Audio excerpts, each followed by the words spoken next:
Yo guys, and welcome to my video. Aku dah pakai Nothing Phone 1 ni dah dekat lebih daripada sebulan dah. So sekarang ni, adakah telefon ni is a good thing?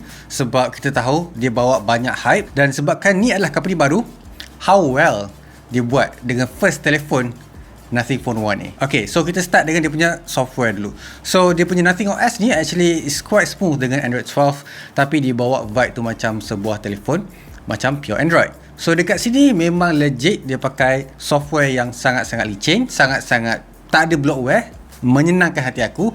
Tak macam kebanyakan telefon yang jual official dekat Malaysia ni yang kebanyakannya banyak orang kata bloatware, yang contohnya macam video editing, streaming services. Benda ni macam kita tak perlukan. Even games pun kadang-kadang dia pre-install. Tu benda yang kita nak cuba elak. Aku boleh kata cara dia buat ni buatkan aku rasa macam beli sebuah iPhone ataupun pakai sebuah iPhone, and rasa macam justify. Tapi walaupun aku cakap dia near stock Android punya experience, dia punya pengalaman tu hampir sama je macam sebuah Google Pixel.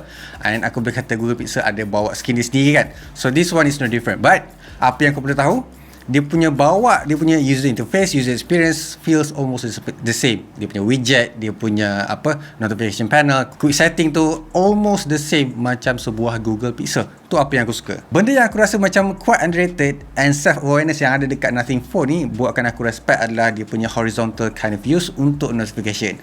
Dekat sini kau boleh nampak yang bila buat mana-mana Android phone, scroll notification, dia akan jadi agak useless sebab dia sempit, a bit claustrophobic, kadang-kadang tak boleh nak tengok pun notification apa benda. Tapi horizontal notification yang ada dekat Nothing Phone ni, dia akan separatekan dua belah. Satu quick setting, satu lagi notification tu sendiri. So benda ni agak make sense and tak ada macam kebanyakan telefon tak ada, termasuklah iPhone kalau tak silap aku. Dan ada satu benda lagi yang unik dekat Nothing Phone OS ni adalah dia punya dotted font.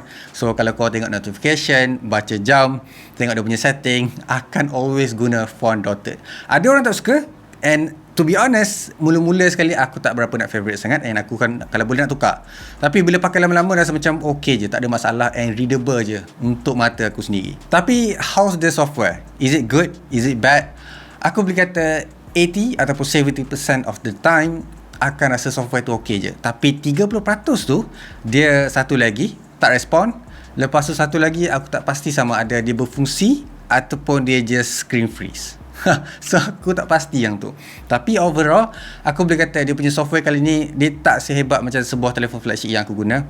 And it's a mid-range phone, pakai processor pun mid-range. So benda ni baru lagi, tengok macam mana akan datang. So basically benda ni kita tengok sama ada dia akan update through software update. Sebab telefon ni dah, tak silap aku dah 2 kali dah dapat software update untuk masukkan semua feature-feature tu. Cumanya in a long run, aku tak pasti sama ada bagus ataupun tak. Aku akan update di masa akan datang, ataupun at least 1 year later lah kan. So untuk software aku boleh kata korang akan ada rasa masalah lag tu ada dekat sini. Okay, next kita akan cakap pasal the main thing orang beli Nothing Phone OS ni ataupun Nothing Phone 1 adalah dia punya glyph yang ada dekat belakang panel ni, which is a transparent, and kau boleh nampak a few blocks, a few lights dekat kamera, dekat atas kiri ni, lepas tu C dekat bahagian wireless charging, dan dekat bawah ni untuk Google Assistant, dan juga kau punya battery percentage bila tengah charge. So benda ni memang ada, dan benda ni actually works with music juga. So kalau kau pasang music, dia boleh ikut rentak music tu, sama ada aku tak pasti dia guna mikrofon ataupun secara internally, ataupun software punya bacaan lah, ataupun dia punya graph tu untuk sebuah music. Katanya lah glyph dekat Nothing Phone ni akan nak hidupkan balik LED notification. Aku agak mixed feeling dekat situ. Sebab apa? Sebab aku dah pakai glyph ni untuk aku punya notification, untuk call. Hanya beberapa kali je aku notice bila ada orang call and ada orang message. Most of the time aku dengar ataupun ada mainkan lagu lah. Untuk masa silent tu akan function kalau kau letak atas meja. Tapi most of the time telefon ni dekat mana? Telefon ni dekat dalam seluar. So how does it function? A bit less use untuk dia punya big LED notification macam ni. Korang jangan salah faham, aku actually quite puji sebab dia nak hidupkan balik benda yang dah mati. Tapi untuk personal use, aku rasa benda ni just untuk orang yang betul-betul minat je LED notification. So benda tu ada, tapi it's a bit niche. One thing yang aku nak cakap pasal glyph notification ataupun LED notification ni, korang perasan tak kita dah gantikan this feature? Kita gantikan dengan apa, Fazli? Actually kita gantikan dengan sebuah smartwatch, kalau korang perasan. Sebab dekat smartwatch korang boleh dengar, korang boleh rasa vibrate tu, korang boleh baca, dan korang boleh reply siap kalau korang nak.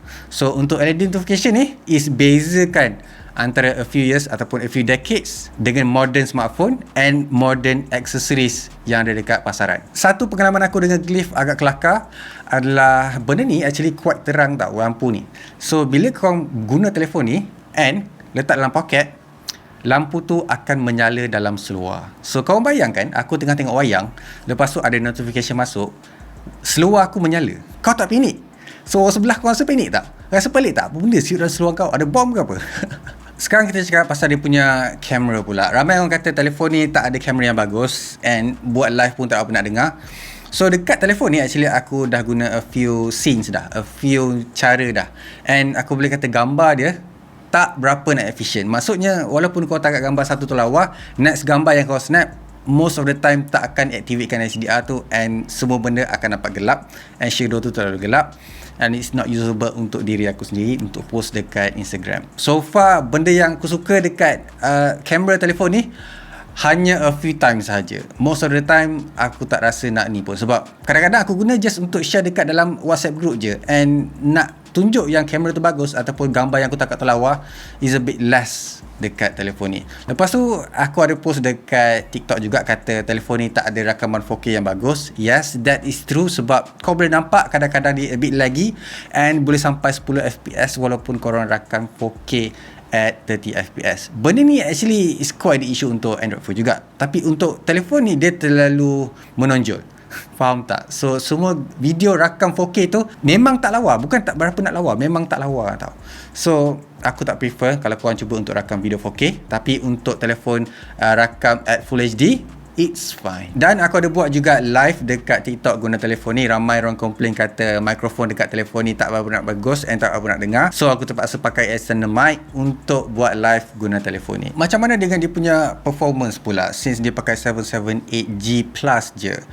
Untuk model ni actually aku dah try sebab aku nak tahu juga macam mana dia cope dengan heat and dia punya design macam ni. Boleh guna tak, usable tak, and ada defect apa-apa ke kalau telefon ni runs overheat kan. Turns out it runs just fine. Dia tak ada issue sangat and kau boleh nampak mana heat tu datang. Tapi disebabkan design macam ni, boleh katakan kebanyakan heat tu keluar dekat kamera ataupun keluar dekat skrin depan. Dia tak keluar dekat belakang. Aku tak pasti kenapa. Mungkin ni salah satu cara untuk tunjuk yang dia orang punya design ni actually boleh tahan panas and dia letakkan dekat depan. Tapi kau kena tahu juga bila panas dekat depan, kau punya touch sensitivity tu akan lagi kurang.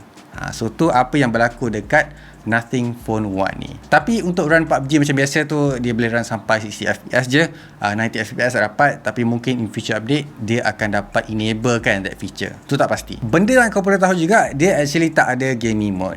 So untuk feature ataupun software Nothing Phone OS ni, dia ada butang untuk bagi tahu telefon ni ada gaming mode, tapi dia tak enablekan sekarang. So mungkin di masa akan datang Nothing Phone akan enablekan feature tu. Mungkin just untuk fokuskan dekat dia punya internet, dia punya graphics, dia punya video optimization tu akan lagi better boleh pakai gaming mode. So far benda tu actually tak boleh nak gunakan lagi and tak ada option lain. Kau tak boleh nampak dia punya FPS, dia punya CPU usage and everything yang ada dekat basic phone pun dah ada dah kalau ikutkan.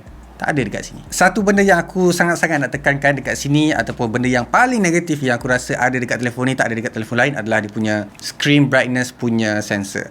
So basically light sensor dia ni tak berapa nak efficient sangat. Waktu gelap aku turunkan gelap tu ataupun brightness tu, dia lagi terang daripada telefon lain yang aku pakai. Lepas tu bila aku terangkan dia terlalu constant and then some of the time dia tak dapat nak detect pun aku terangkan and aku gelapkan. So benda ni is quite an issue, especially bila kau tengok screen ni waktu malam kan, akan rasa sakit mata. Aku akan bawa iPhone aku untuk guna waktu malam sebab aku tahu telefon ni akan butakan mata aku waktu malam. Alright, untuk orang yang curious juga, bateri dia dapat tahan 5 jam. And benda yang aku nak tekankan juga dekat sini, dia actually ada fast charging tapi hanya support sampai 33 watt. Benda ni tak support sampai 45 watt. Tapi aku tak pakai charger yang dalam kotak ataupun charger yang dijual berasingan tu, tapi aku guna gun charger. So dekat sini aku boleh dapat bacaan konsisten 18 watt and 17 watt. So benda ni actually bagus tau, and actually better daripada sebuah Google Pixel. Google Pixel kau tahu dapat apa?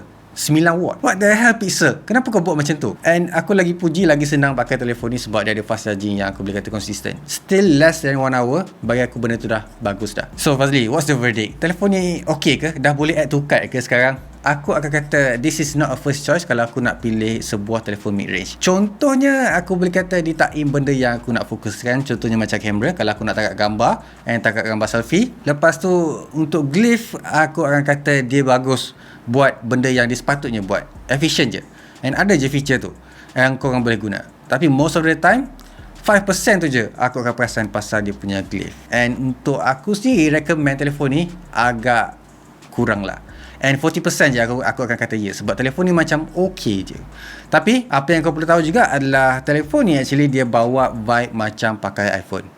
So it's a hard truth guys. Aku pakai telefon ni rasa macam aku pakai sebuah iPhone. Tengoklah dia punya design, dia punya bentuk, dia punya frame ni sebiji iPhone kalau kau nak tahu. Dia punya layout kamera, even software, tengok screen dia memang sebiji macam sebuah iPhone juga. Atas, bawah, kiri, kanan, cumanya dia tak ada notch je. Cuba bayang kalau dia letak notch, sebiji, rasa macam iPhone. Tapi apa yang Nothing Phone 1 ni tak dapat nak tiru adalah dia punya software optimization yang ada dekat iPhone. Lepas tu kamera yang ada dekat iPhone. Alright guys, macam biasa, leave a like and subscribe. So keep smiling and I'll see you guys on my next video. Bye. Silap. Bye.